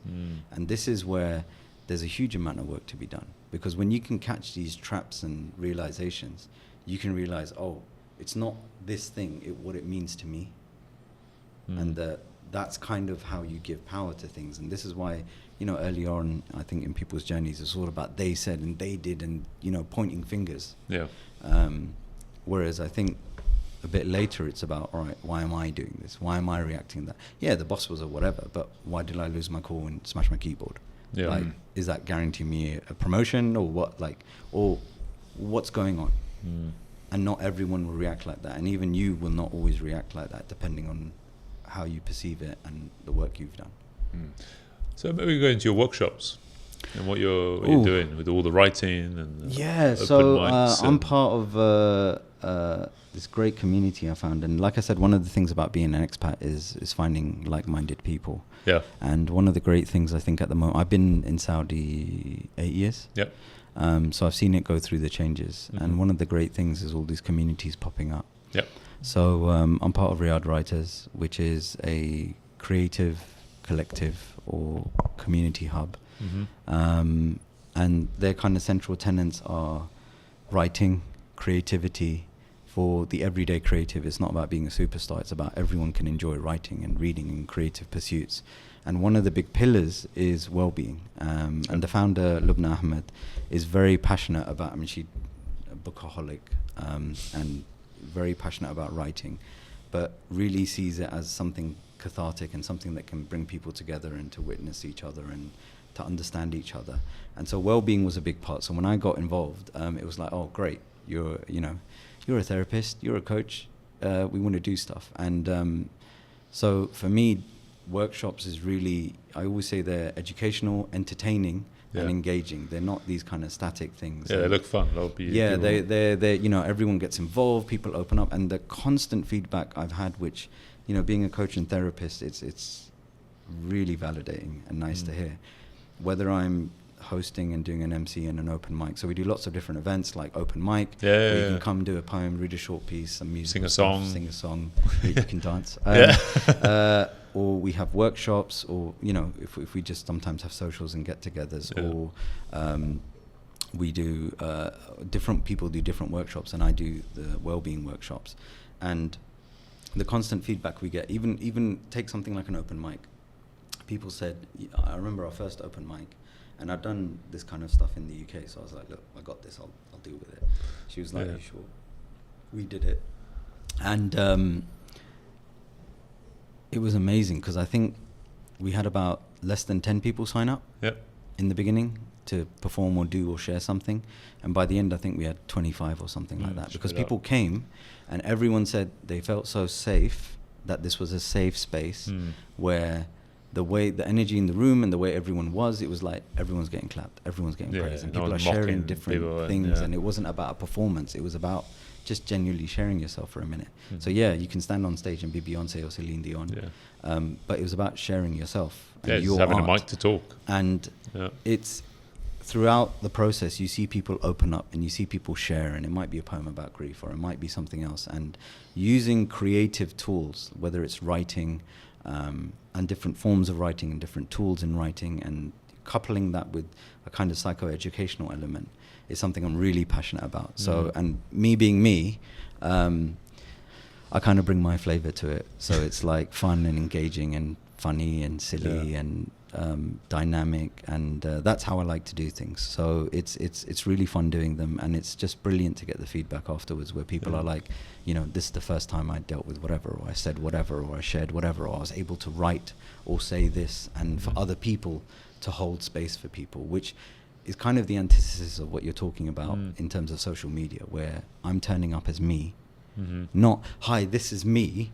you know, with the makeup, with the filter, with the whatever, with the algorithm and getting 10,000 likes, but this is me. And instead of, it's so brilliant when you do that in a community space, because again, in contrast to social media, I think what connects us is not everyone trying to be in that 1%, but that 100% of us have felt those lows and those difficulties and those struggles and those hardships. Yeah. And that's not talked about enough. Yeah. And when you see that, and it's amazing. You see someone and you're like, you have all these assumptions about them. Yeah. You with your great hair and that fantastic mustache, and he's a spy. But, and you think, you know, I'm worried about my hair falling out. You're like, what? Because it's the last thing you think of on the other end. Yeah. And you're like, I worry about that. Oh, he's human like me. He's got insecurities. Yeah. And that's what connects us, that we're all human. We're all dealing with human things in a human way. And I think you look at like history, you look at most things. It's normally a cycle. And I hope empires rise and fall. Yeah, and I just hope that like we go back to like everyone's gradually people start seeing through all this superficial nonsense online. Yeah. It's like getting back to real authenticity, stuff. real, and you know, not having to watch people's lives all day, every day. I don't want to see everyone's lives all day, every day. You know what I mean? And just like, you know, you put your stuff out there every now and then, like just going back to this, like more real. I hope so. I you know, you see cycles. I mean, to put a spanner in the works, the problem you've got is if you look at the way, for example, we grew up, and how we made friends and what family was. By spending so much time with your family and seeing them regularly and realizing everyone's cut from a different cloth, and some people definitely need to be medicated, but like, you know, you learned to deal with all the rough, difficult edges of life, and it wasn't perfect, but that was your family and that's what you had to do. And grinning, and I'm not saying it as a carte blanche of put up with anything or justifying all of the things that we've definitely seen, experienced and grew up with, which weren't good, and people do need to talk about it and don't bottle your emotions and don't put up with XYZ or abuse, or, you know, go out and be a painter if you want to be a painter. But there was this thing about the world that we grew up in and the way we grew up in it, where some things need to be done. You got to step up, your family, your friends, the way you met people. And that inculcated a skill set in yourself, which now that I think people don't have that because they didn't grow up with it, they haven't seen it. And it's one of those things, not to do broad brushstrokes, which I guess I do a lot of as well, but if you've never experienced certain things, building them from scratch is a bit difficult. Tough, you know, if you've never experienced things like home and family, and it's not that you can't, but a lot of these things we learn intuitively and organically from our surroundings. You know, you learnt that you know, someone could slag you off and then help you unpack the car and whatever, and that's a mate. And it's like, if you're coming from nothing, like the alien virtual world, it's like you don't know that. And a lot of people are surprised where, you know, X happens but Y as well, and they're like, yeah, but you said this, and goes, yeah, but I wasn't going to let you do it alone, but you really disagreed with, but you know, it's not a text bot chat thing. Like, I didn't like, but I'm turning up. I don't want to run, but I'll cheer for you at the end. And I want to go home now and eat my Cornish pasty. Do you think that's going to get lost? Like everyone become a bit more literal? I think that's started happening. Like if you see, like especially in COVID, where people, and again, algorithm and social media, where, you know, it shows you the world that you want to see. So one of my friends is a teacher for 20 odd years, and he said the stark contrast in staff, forget students, who came and were just saying anything after COVID because they'd been in their little silos, right? So let's say you're a racist and you believe Black lives don't matter. Guess what? Your algorithm and everything that was popping up was showing you. And say if you were the opposite, that's what you would see. agrees with you. And then all of that stuff. And so people were coming and they just didn't have those social filters. Yeah. And it was like, you're at work, mate. What are you doing? And it's like they would just say stuff carelessly without thinking. And again, like you said, that journey of building and growing and the uncomfortability of it, and everything wasn't black or white. It wasn't picture perfect. It wasn't, all the subtleties. Like, these pictures that people take with their food, for example, and they take a picture and instantly it means it was great and it was amazing, it was fantastic and they have the best company and the best life. And you're like, how many restaurants have you gone to where it's lovely served on a plate and doesn't beat, your local cafe's food or whatever, or the shawarma around the corner? You're like, but it doesn't matter, because even if you look at restaurants now, I'm a big foodie. So they'll serve mediocre food, but if you look at the restaurants, it's designed for pictures and the flower wall and the whatever and the way it's served, and everyone knows that you stop and you take a picture first. And I'm like, Dubai is the king of that. Everything's like melted cheese balls and then smoke and all of that. And I'm like, and that fair enough is fine, but do you actually know what a good kebab tastes like? Have you ever had one, or have you only ever gone to where is the spot and where your snaps will be shown and where people will rather look at your pictures or stuff like that? And again, this goes back to, if you've not experienced the real or safety or where you can be vulnerable, all of these things that are experiential, which again is exactly what you're trying to do. Where I don't want to talk about fitness. I want you to get out there. I want us all to do something, and then the smile on your face will tell me I've done my job. And so if we haven't allowed ourselves to experience these things, how can we recognize them? Because like I said, with just that one example of safety, to someone who's not experienced safety, doesn't feel like safety. A stable, good relationship could feel boring, could feel even dangerous, because you're like, I don't get the metrics for this. A boss who's actually kind and understanding and would give you the time off and say, look, if I'd known, I would have said, go spend time with your family, man. Don't worry about work. You're like, but I've because you've maybe worked corporate all your life, and the whole culture is, we talk about these values and tick boxes, but you need to be in. And that's another beautiful thing about Saudi. Like, if you're working here, one of the things, big difference to UK was, if you turn around and say the word family, that's it. They drop everything. You go out the door, and the only thing your boss will, and I've experienced this and I love it, where people will be, if they call you or message you, it's, are you okay? Do you need anything? Can I be of service? And this is again where identity in the world is changing so rapidly, where I think people, if they travel or meet people different in communities, they experience these things. Like the number one thing, and I've said safety, I'm saying, we're from London, right? So you walk, you hear steps behind you, you naturally look behind you, you check, you have one earphone and you don't. If you're a female, when we say let us know when you got home, it's not just because they care about you and it's like, literally, if you go on the bus, you might get stabbed or whatever, or there's something with an Uber driver I'm or walking whatever. down Talis, right? I hear a scooter behind me, my phone is in my pocket. Bam, ready. Bam, when you first came, right? But then you experience safety. I've still got trauma. You experience safety. No, but it's amazing. Like, and it was crazy how much I adjusted and how quickly. To leaving your front door open or your car open or leaving your phone in a restaurant. And when I go back, my mates are always like, Ayaz, you're not in Saudi. Crazy. You're not in Saudi. What are you doing? Like, it's absolute insanity to them. And I'm like, the more you travel, you realize these norms that I grew up with aren't necessarily the norm somewhere else. And there's respect and there's understanding and there's just human physical safety. Like, if we look at London, New York, Berlin, Paris, they're not the safest place in the world. No. And it's only when you travel to, oh my God, you're in the Middle East. Oh my God, are you there? Is it safe? Is it okay? Is it all right for women? I'm like, I love, we had a team who came over from, where did they come over? Portugal. And obviously half the team was women, or maybe all of them. And they were coming over, and the girls afterwards were saying, we just want to know, is it safe? And I started laughing. I said, when you get here, tell me after the week or 2 weeks that your team's here, what safety, like about safety. Because I said, look, this is a different world. If a woman was to scream out and just point at a guy, forget by the time the police come, half the street would catch the guy. Like, it would be judge, jury, and executioner. Again, I'm not talking about right and wrong. I'm talking about experience something you've never imagined. Yeah. Whereas we're from London, right? Someone's dying on the street or something's happening, just look the other way. Because it's a danger to you. You're like, it's not, even if you want to do something, you're trained and taught, look the other way, get on with it, because you could get stabbed, or you'll get sued, like if you're American. Yeah. But whereas here it's like that's my civic duty. That's a human being. That's my brother. That's my sister. That's someone's whatever, and I have a duty to help, protect, officer. Something happens. How many people stop and say, "Hey, how do you translate that?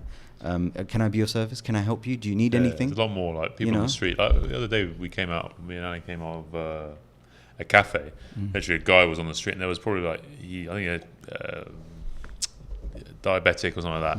Passed out on the street, then like 20 guys, 20 people all just came round. If that was London and someone's passed out on the street, what's going to happen? People walk past get dates, water, helping them like that.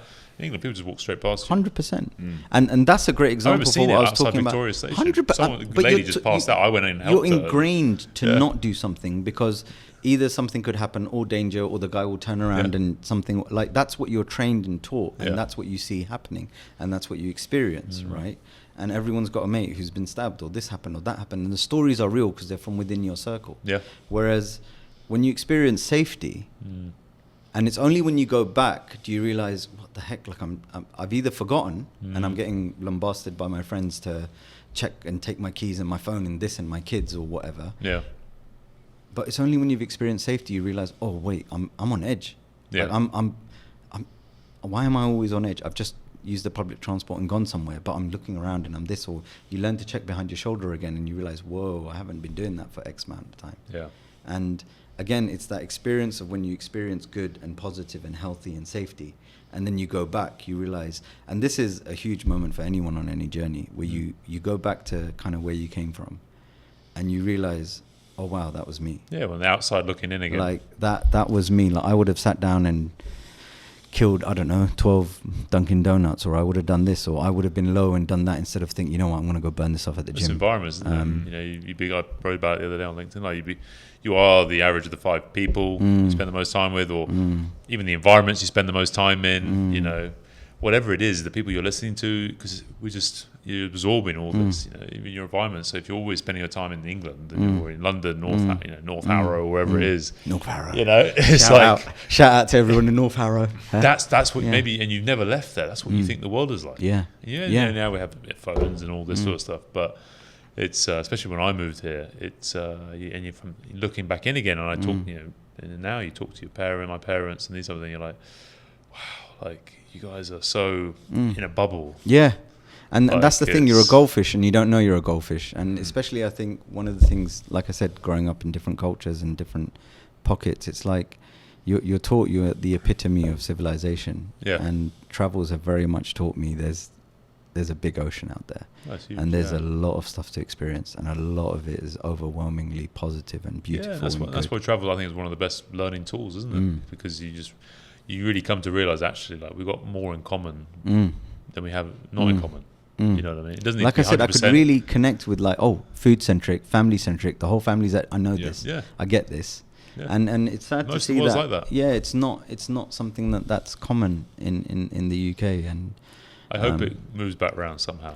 Hopefully. I don't know how. Hopefully. Or when, but because often you go into this extreme and then it equilibrium, and a big part of it is what we're doing now. So that was, again, one of the things I remember I was asking in my training. I was saying, what the heck has happened to the world? Like, this isn't the world I grew up in. And again, crude examples, but I remember, like, even if someone was depressed or an alcoholic, they were functional. Like, they went to work, they did the things, they didn't just stop everything. And the way people are now, like, and not knocking it, I'm just saying, I've got anxiety, I can't do anything. The world was very different growing up to what I see now. And I said, what's happened? I don't get it. Like, the rise of depression, suicidality, anxiety, meds, all the stuff that we see and we deal with. And the answer I got was a bit dystopian. But essentially, again, it goes back to that human contact of, we grew up before with families, generally, grew up with families, extended families, community, right? And all you need for healthy psychological development is at least one person in your life who can help you, regulate you, and who is a good model of how to deal with life. So, you've got traumas with a big T, traumas with a lowercase t, but they teach you essentially how to bounce back, how to do stuff, how to get back on the horse again. And normally it's like an uncle or an aunt, or and that's the thing. It doesn't have to be your parents, right? No. It could be an older brother or a sister or a cousin or a neighbor. Yeah. All like you said, neighbor. Like that. Just the fact you said neighbor is such an alien concept to so many younger people. You're like. I grew up in a building where it was 30 people, and we knew each other. We would help each other with the rubbish. We would, and now it's something very disconnected, because you have someone comes to your house to take the rubbish. I do my shoe. I do me. You do you. And I remember people, in our building, if you'd hear the fire alarms, people would come out, and I remember people saving people, or they weren't at home, or they were on holiday, or something happened, or they were out, and people busting down the door and taking the pot off the cooker or whatever, and saying this happened, and consoling them. And then people came in blankets or whatever. But you need people, and I think it's a this refreshing is the thing about skill. being an expat. Because expats, you feel that again a bit. In a compound or whatever, you start to feel like, there's that what we used to have a long time ago. You're helping each other out. I don't have this. Can I borrow that for a bit? I'm missing this, or whatever it is. Miss some food, you're ill, like that happens. Food, you never have to worry about it. We got plenty to go around, and that's a great thing as well. And again, food, something as simple as food, like culturally, it was a means of connection. People now are doing podcasts about how important it is to sit down away from your phone, have a meal, be present, enjoy the food, have those conversations, find out about each other. That was just dinner every day, right? And not necessarily I'm saying they did all of that, but your mum or your dad or whoever it was could see that something's a bit off. Like, you're right, what's going on? Or maybe they check in later because they've had that touch point. Now, if you're in a room all day or you're somewhere else and you're like, you okay? Yeah, fine. It's like the tone doesn't carry on text. I can just jump on a FaceTime. Yeah. But even that's not the same. I can see them as on a video and stuff, and it's great, it's nice, and that helped a lot during COVID and things like that. But it's not the same. Again, like we're saying, the way you make mates, or even when you're talking about the dating scene, right? You got this whole thing of this virtual online persona, which again, even though I sound very magnanimous when I speak, I'm not throwing baby out with bathwater, shades of grey, everything in between. But when you met people, I classed a friend as someone I've actually physically met. I've looked into their whites of their eyes, and you've got that vibe. When do you want to say it's energy or whatever, but body language, getting more on the other side of, you see their body language, you see their micro expressions, you hear their tone, you get how they work, you hear about this other stuff in person that you wouldn't maybe online. And the opposite is kind of happening now, where you might get their whole life story online, and you meet them and you realize they're not as warm and forthcoming, and they would probably never tell you this in person. And I think we're old enough to make this example, but growing up where you knew you got to watch what you say because someone might just smack you in the mouth. And you might be right. Like, you might be right in what you're saying, but just know the way the world works is you could get smacked in the mouth at any time, whether that's at home or outside, because there's real things that can make contact with your face.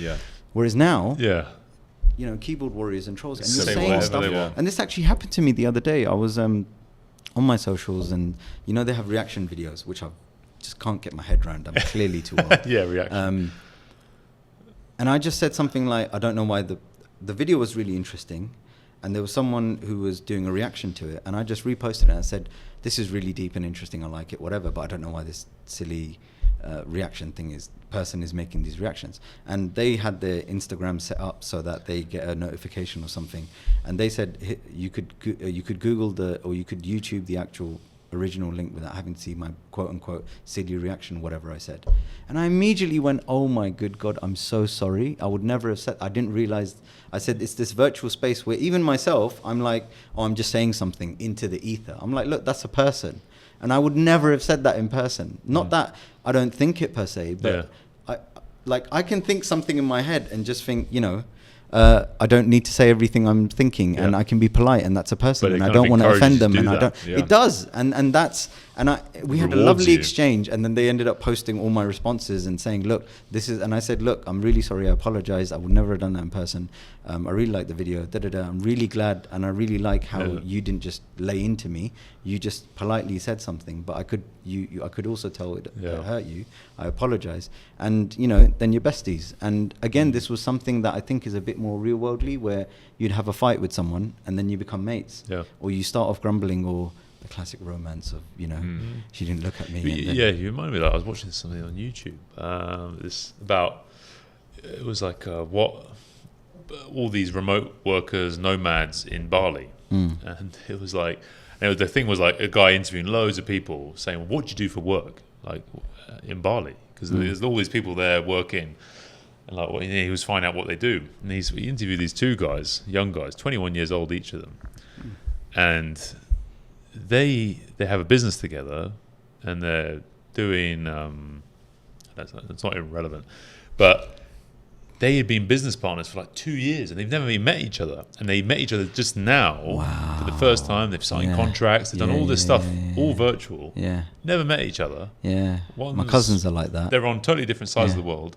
And then after 2 years of doing this business, they met up and now they're working in Bali together. I was like, that's mental.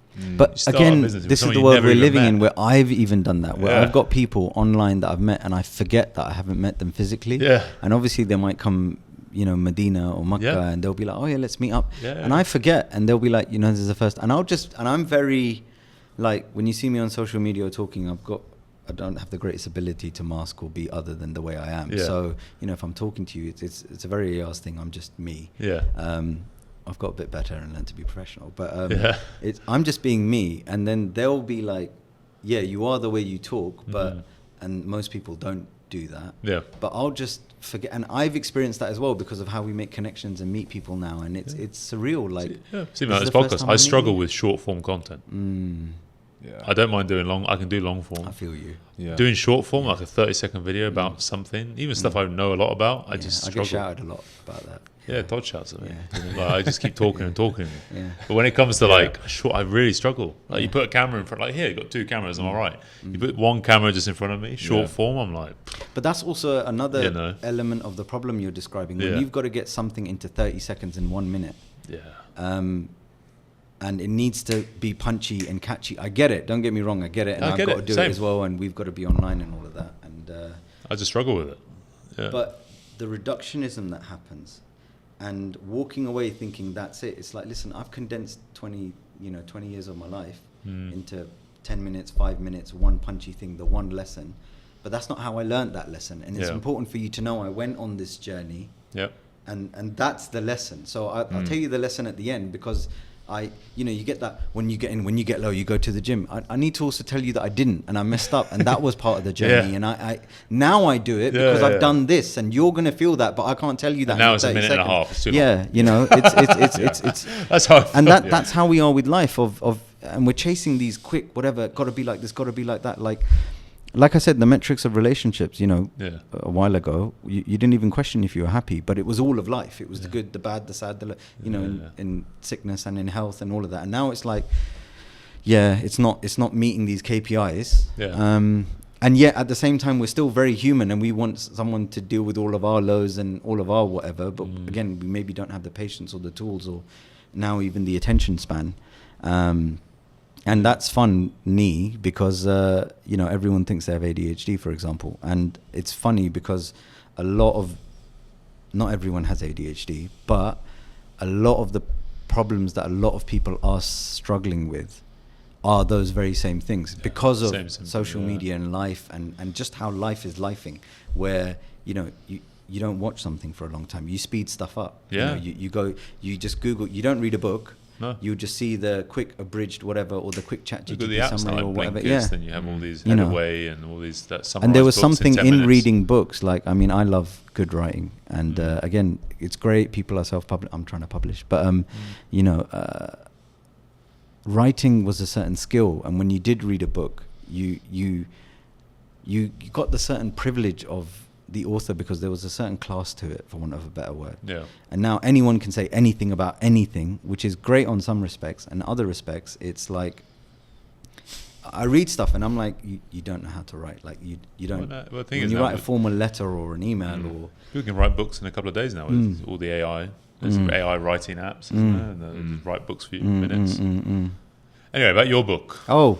The 40 Rules of Ayaz. Tell us a bit about it. That, one of my favorite books is The 40 Rules of Love. And my favorite character from that is Shams, who I absolutely adore. And like I said, that element of the book is real.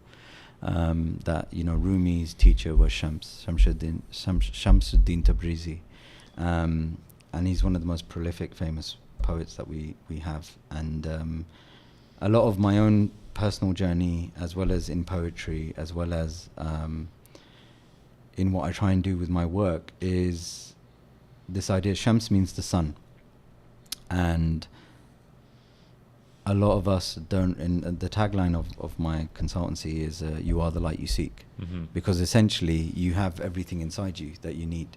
You know, it's just a case of awareness, like you said, and developing those tools. But you have everything inside you that you need, and what you don't have, we can work on and get tools. But essentially, you're unpacking. So just like with physical fitness, it's like, mate, I didn't lift the barbell, you did. You know, I didn't go on that run, you did. You did it, yeah. But it's the brilliance of the outside support which helps bring out something in you that you didn't think I had. Right. I didn't think I had that PB. I didn't think I could be a runner. I didn't think I could stick to a diet. And you're like, yeah, I know.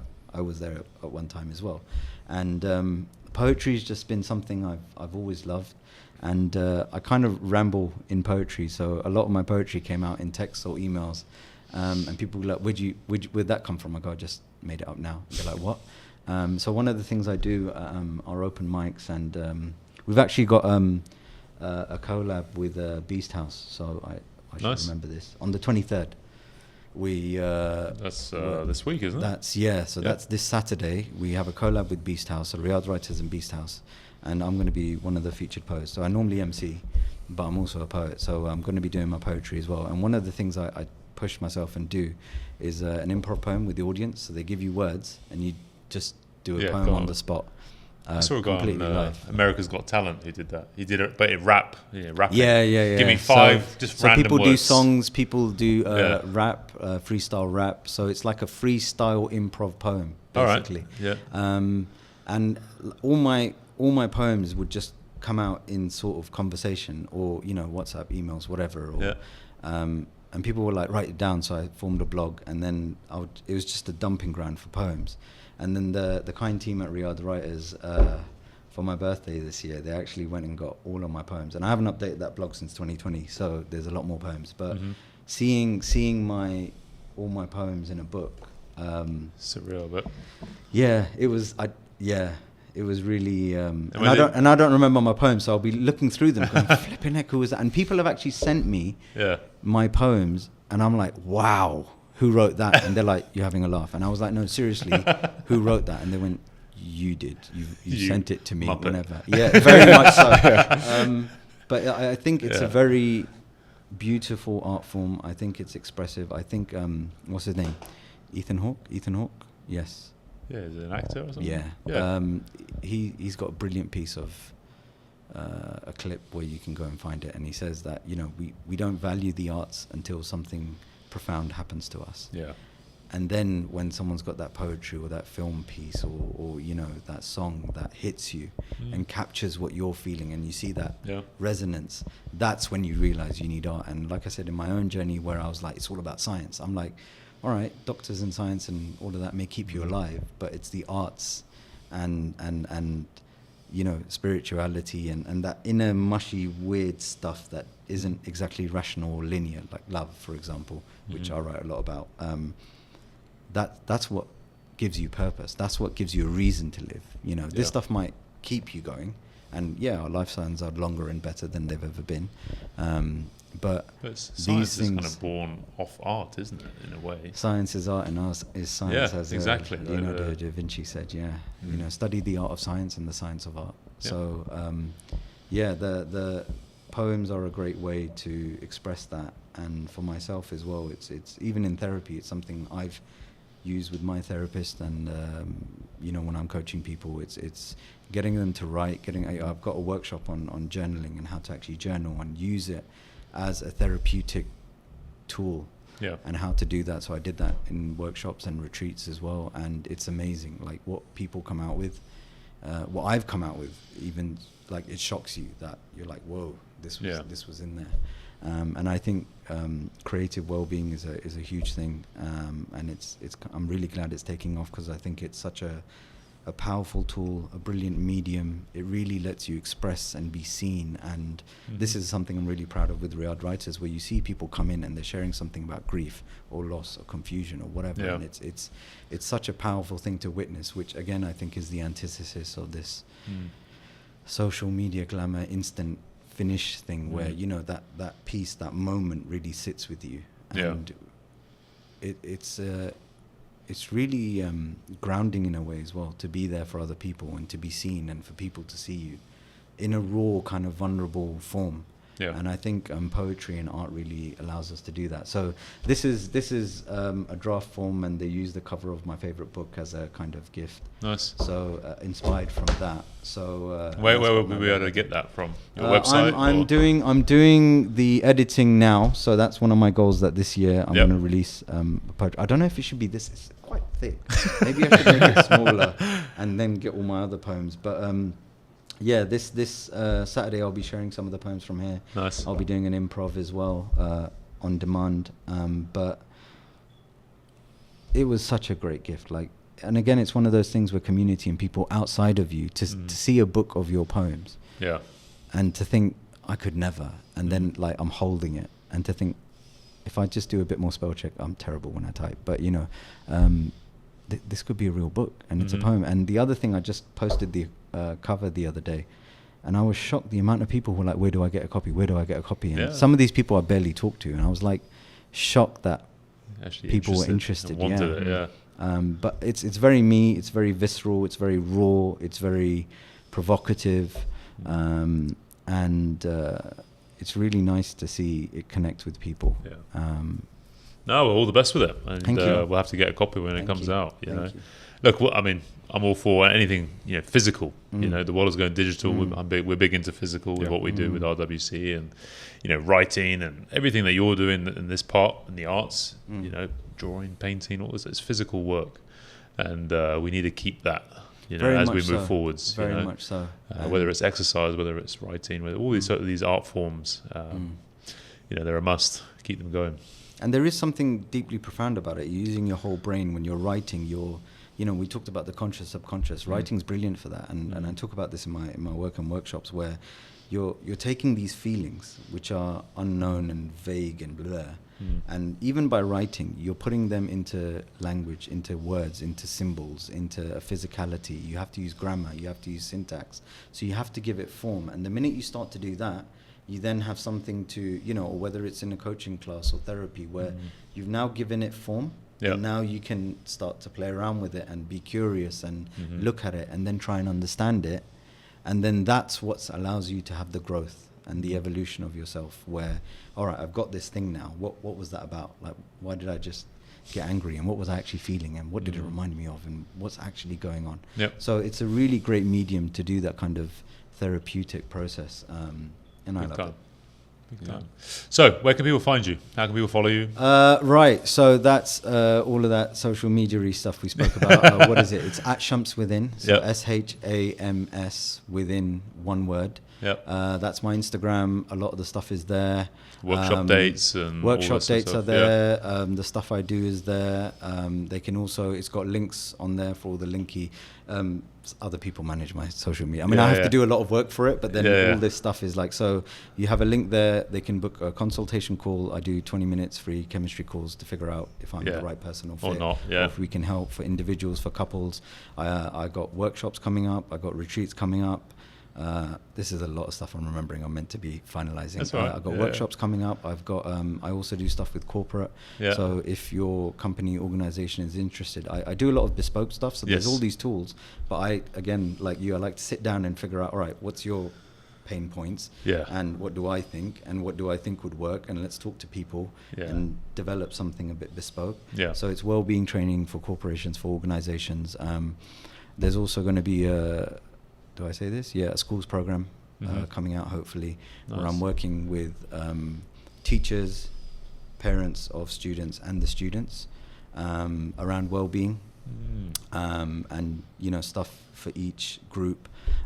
So I work with institutions, I work with groups. I mentioned, workshop retreats are kind of like my staple, and I enjoy them. And again, it's about experience. It's about coming along to something and taking part and and experiencing it for yourself. And it's quite visceral and engaging, and I can't talk very long without cracking jokes. That's it with a lot of these things, like our stuff, you know, it's, you don't really get it until you go to it. You got to go. And a lot of this stuff is, and you know, physical stuff again, like, and I never was active my entire life, so doing things like going to the gym or running, or, you know, if you do martial arts, I remember just one time throwing a punch and he said just stop before him. And I remember just freezing, going, I've never done that in my life. I didn't know my body, I had that control. And, you know, if you do other arts, or, you know, when people do yoga, like if you've ever attended a yoga class, you never make fun of them again. You're like, you can just hold any part of your body at any point in a 360 circumference. And again, what you talked about, growing in evolution, you have people who started weights, or they started cardio, and then they started doing weights, and then they talk about flexibility in yoga, and then breath work and meditation. And it's that evolution, it's that growth. And I think that's where exactly what you said is important. It's that experience. It's not just reading or seeing, or that's rubbish. Or go and try it, you know, try it, you might like it. And you might learn something from it, and it might do something for you, which is not easy to package in a 30-second thing and sell you. It's like you've got to go and experience it. I agree. Well, thank you very much. Thank you. On the show. Thank you. It's been an absolute pleasure, and I wish you all the best and success. Likewise. We'll have to come along to one of your open mics. Please do. And one of your workshops as well. I'm going to get you shouting at me and moving. That's important. Come to an event. We can shout easily. It's fine. Good. Comes naturally. It's great. Great. It's really good to see what you're doing. And I'm really excited to see what happens generally with people taking their well-being a lot more seriously. It's happening. And I hope we can help as many people as we can. We will. Thank you. All the best. Thank you very much. Until next time. Cheers. Thank you.